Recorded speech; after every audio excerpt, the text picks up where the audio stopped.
I'm Dr. Carrie Horn, and you are listening to an excerpt from my book, A Soul Aligned: How God Heals His Creations. Satan's Attack on the Field of Mental Health. When Satan, through my earthly father, turned me against my mother, he used God as a way to deceive and manipulate me.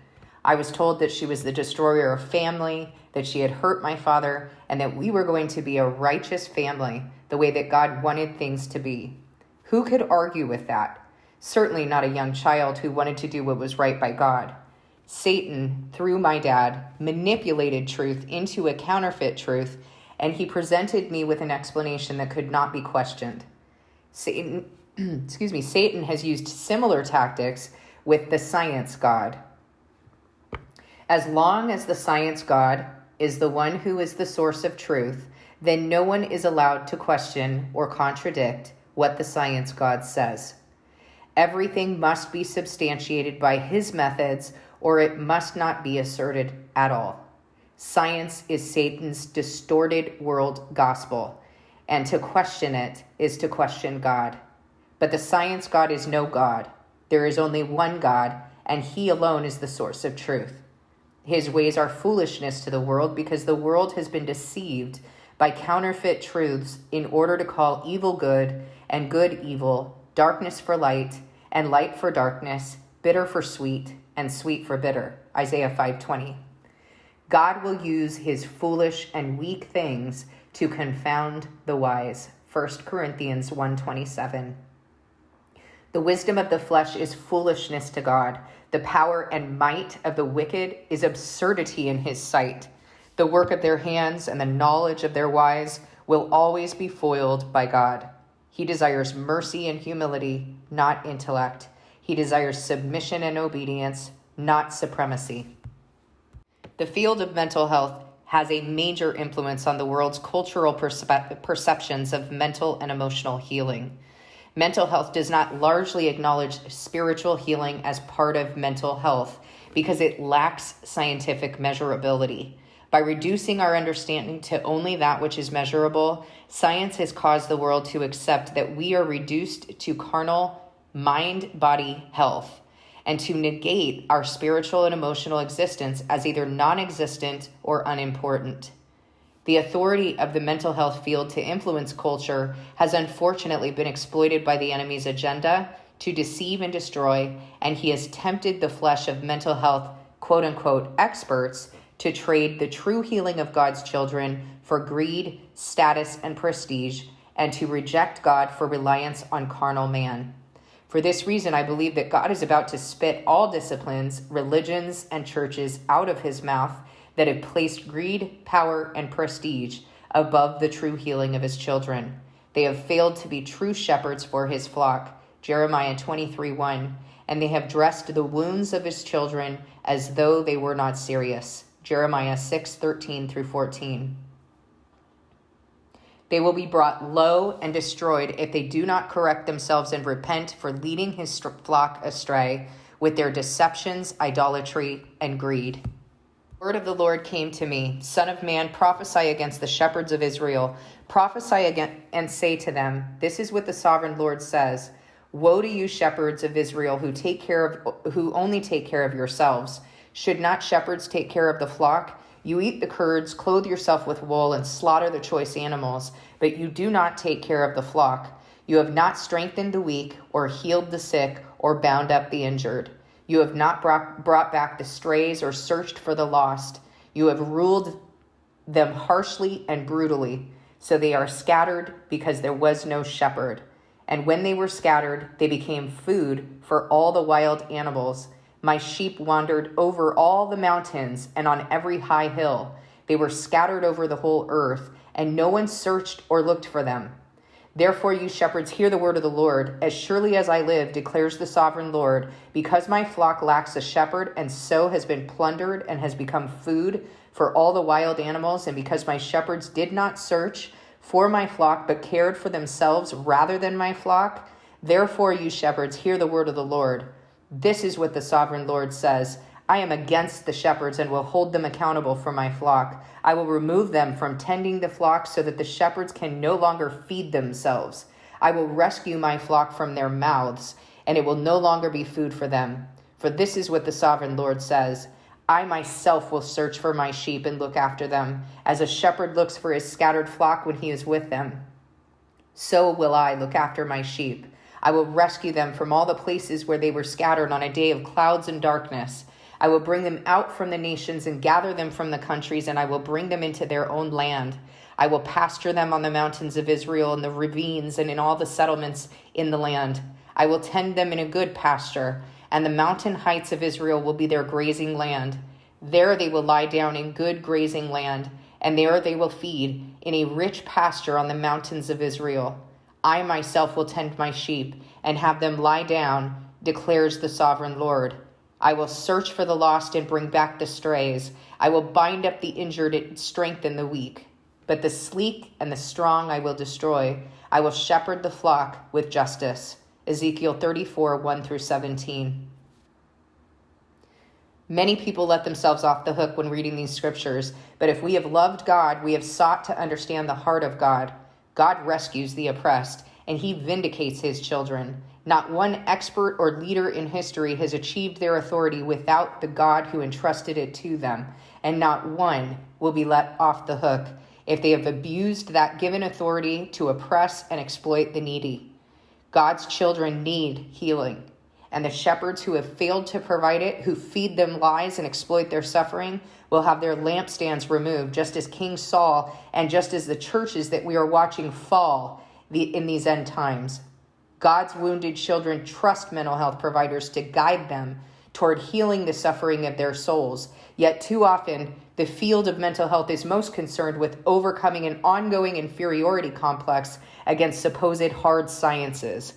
As with most scientific disciplines, the field of mental health has become a pawn of the enemy for deceiving, misguiding, and distracting from the true healing that is found in relationship with our Creator and in the personal accountability to which He has called us. The first thing the adversary did within mental health goes all the way back to Darwinism. This began a shift within scientific belief that we originated not from our Creator, but as a result of evolution. As evolution became the dominant and preferred ideology among the science gods, everything was understood within the lens of self-idolatrous evolution and total rejection of Christ. In the faith, we would discern the spirit behind the man and the system that denies the existence of Christ, the Antichrist spirit. Thus, the heart of God in his commands, the values and decency in his teachings, and the goal of salvation were all eliminated from human life and replaced with scientific thought. The danger in this is that this is the very industry that claims to heal what God alone has created. It is an industry funded by flesh agendas, not the truth of God or the desire to actually heal. Though people within the field may desire to help, the powers that be are concerned with greed, power, and status. They call that business. Even if a practitioner believed in God, they were to treat their religious ideas as separate from the real truth in science. Thus, consultation and counsel from God, and even consideration of God, must be eliminated from the scientific framework, according to the Antichrist spirit's agenda.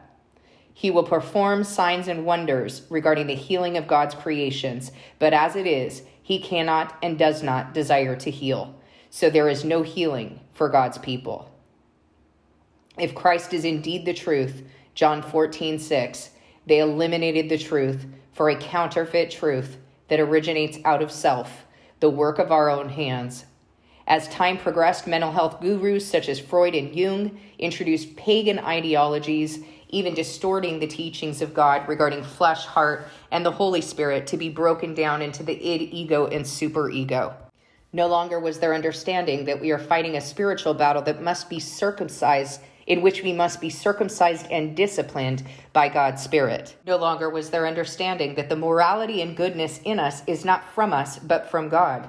No, these parts of us exist within the self, and they claimed that we must work on the self in the flesh in order to heal. God was relegated to an afterthought. Sometimes people mentioned him, but since Darwinism, he's not been acknowledged as necessary to healing. Healing was for the real experts, though people within the field could maintain some autonomy in practice prior to the requirement of only evidence-based treatments and insurance tyranny. Darwinian science brought entirely different and deceptive explanations regarding life, affliction, and healing. Man became focused on the desires and gratification of temporal flesh rather than the meaning and purpose in God. However, this was not explained as the result of man's sinful flesh, but rather normalized by science as simply part of how he evolved. In fact, his sinful desires and compulsions are just drives and impulses that he has needed in order to survive this long. They are good and have evolutionary utility for his competition to survive and for his biological fitness. Moreover, morality was no longer understood to come from God's spirit and guidance, but man was seen as having a moral component to his nature. All of these teachings were antithetical to Scripture, but even Christians go running after the teachings of these gods. There was no distinction within the soul, no understanding of the spiritual war, and absolutely no God talk allowed. God's creations became fragmented between this truth and that truth until they eventually chose their master.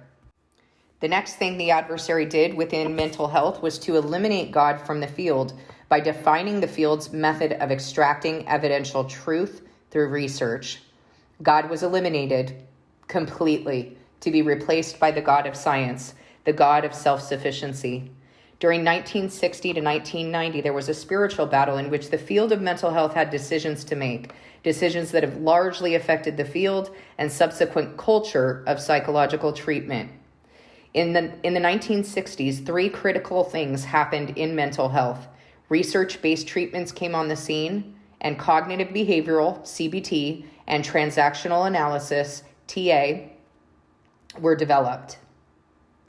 Though both CBT and TA were developed in the 1960s, TA gained popularity quickly from 1979 to 1990, with the release of Alice Miller's The Drama of the Gifted Child, the opening of the Meadows Retreat in 1980, and John Bradshaw's Homecoming in 1990, making inner child healing accessible to the lay public.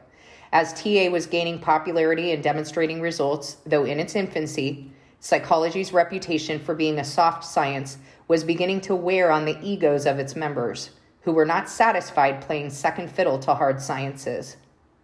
Research was just the way to gain the world's respect as a scientific discipline. Thus, in 1990, through research methods, CBT claimed to be an evidence-based panacea for virtually any issue, from smoking cessation to personality issues to mental illness.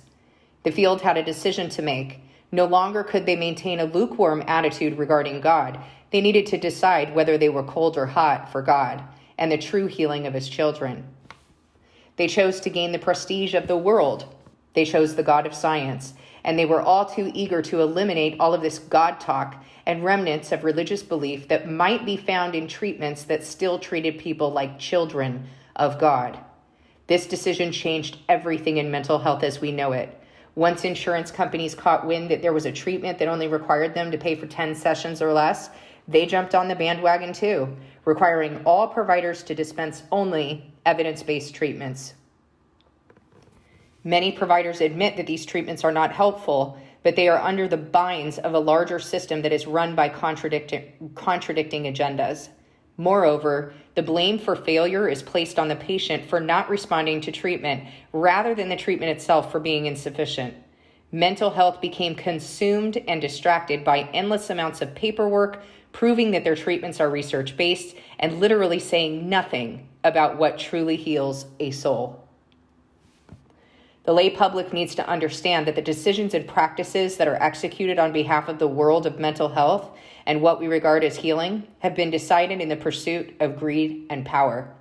Furthermore, research is based on continuing to fund the agendas of those who stand to profit, not for those who need healing. God tells us to walk by faith in him, his teachings, and his living word in us and in the Bible, not by sight, Corinthians 5:7. But the world requires us to only believe in that which is seen, measurable, and controlled in the natural realm.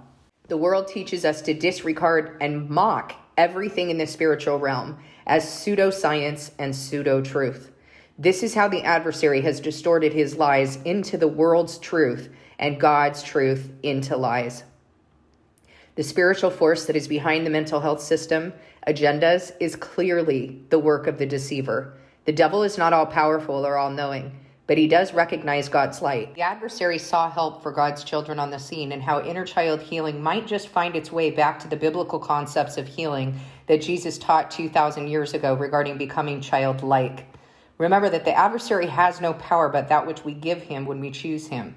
We have to choose what we believe and seek it.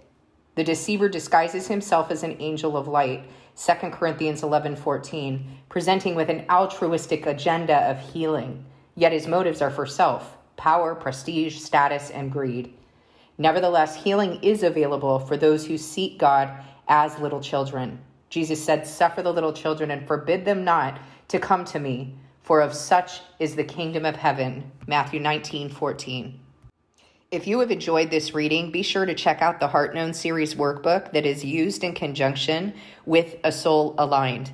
Don't forget to like, subscribe, and comment below, and ring the bell icon for more videos like this. Thank you for listening, and God bless.